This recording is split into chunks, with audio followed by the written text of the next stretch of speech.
Buenos días, buenas tardes, or buenas noches. Hola, chicos. We're going to move on to set three during our third week of instruction. And today we're going to talk about a little bit of grammar, something called subject pronouns. You may want to have your vocabulary lists out because the last item on the vocabulary list is what we're going to work on this part of the lesson today. And what you see in front of you is a list of subject pronouns. This is what's on your vocabulary sheet. And I'm going to walk you through this today and break this down and talk with you about what subject pronouns are in English and then what they are in Spanish as well. So again, you may want to have this out. This chart is going to become something we become very familiar with this entire year. And again, this is going to be one of the most fundamental things that we learn to wrap up this week, something that's going to reappear over and over and over again as we learn about verbs and how to conjugate verbs. So what we're going to talk about today, again, are called subject pronouns. And what I have on the screen are subject pronouns in English. All right. So just so that we know what a subject pronoun is, because maybe that's a term you're not familiar with, what a subject pronoun is, if you look on the screen, there are words in English like I, you, and then we have you formal because here in a second we know in Spanish there are two ways to say you. We learned about that a couple of weeks ago. He is a subject pronoun. She is a subject pronoun. And then on the right-hand side, these are the plural forms. We, and then another subject pronoun is like saying all of you, you guys, you all. That would be a subject pronoun, and they. So those are some examples of what subject pronouns are in English.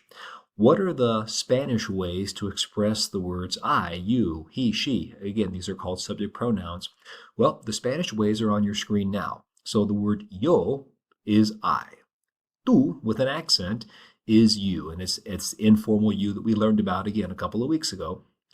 Usted is also means you, but it's the formal way to say you, as we learned about in a couple of weeks ago.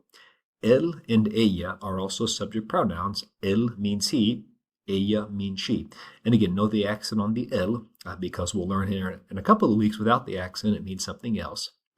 On the plural side, we in Spanish is expressed by saying nosotros or nosotras.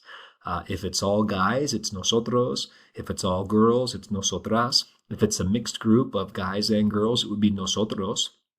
And then the next word is vosotros or vosotras. And there's a star next to that one. I'll explain to you in a second what that star is about. But that's a pronoun that's only used in Spain. And again, it means you guys or you all. And then we have ustedes, ellos, and ellas. Ellos means they.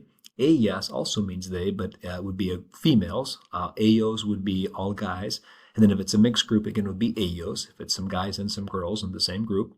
Ustedes is how we say all of you or you guys as well. So the words in yellow, these are my subject pronouns with the white showing what the English is.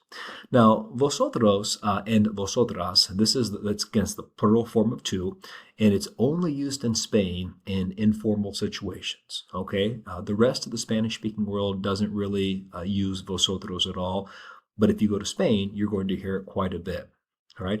And then ustedes, again, this is also the plural form of you, all right? Ustedes means all of you or you guys or y'all, and it's used everywhere else but in Spain, all right? In Spain, ustedes is considered a formal way to say all of you. Everywhere else, it can be either formal or informal, okay? And again, this is going to keep coming up over and over again, but these are my subject pronouns now that you have a chance to see them in English and in Spanish, all right? Now, we can also use subject pronouns in Spanish to replace a name when you're talking about that person or those people.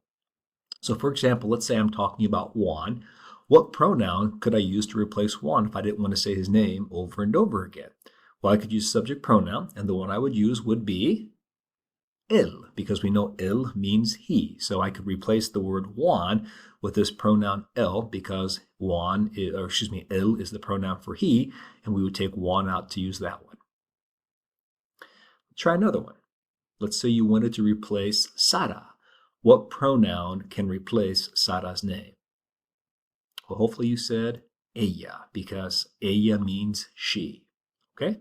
Let's try a few more. What if you're talking about Pedro y yo? And we learned earlier that y means and, so Pedro y yo, Pedro and I. What pronoun could replace that?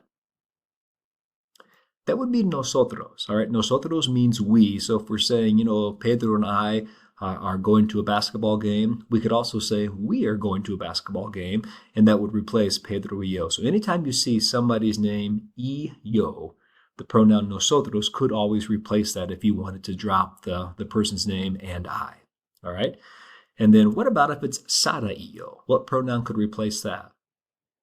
Well, hopefully you said nosotros, but it could also be nosotras, all right? If Sara y yo, if it's Senor Peeper talking and I'm saying, oh yes, Sarah and I, we're going to a game, I would say nosotros. But if yo happens to be a female and both Sara and yo are females, we would say nosotras, all right? So the nosotros refers to guys or a group that is mixed. Nosotras would refer just to females. How about if you want to replace Pedro y Juan? What pronoun could replace Pedro y Juan?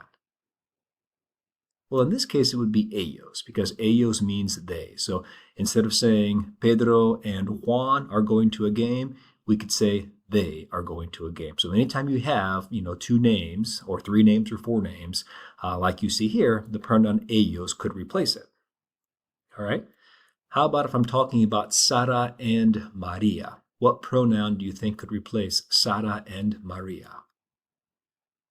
Hopefully you said ellas, all right? Because ellas means they, but since Sara and Maria are both girls, we would use the AS instead of the OS to replace them. Again, we'll talk more about that in an upcoming lesson, but just for now, just kind of trust me on that. If we have two girls with the word E in between, it would be ellas.